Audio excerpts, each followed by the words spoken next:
Napaka-espesyal para sa Kapuso Network ang taong 2025. Ipinagdiriwang kasi sa taon na ito ang 75th anniversary ng GMA sa Philippine Entertainment Industry.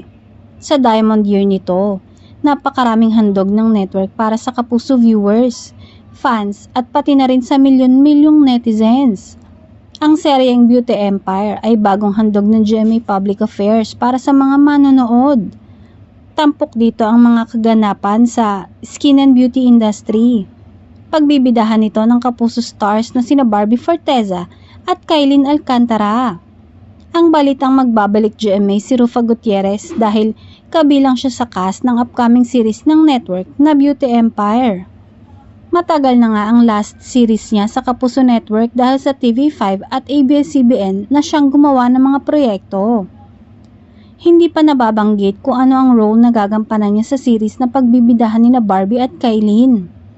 Bagay na bagay umano siya sa nasabing series dahil beauty queen na at fashionista pa siya.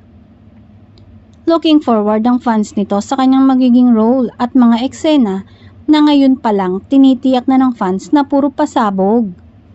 First time rin nito na makakatrabaho sina Kylene at Barbie kaya naman excited ang dating kapamilya star.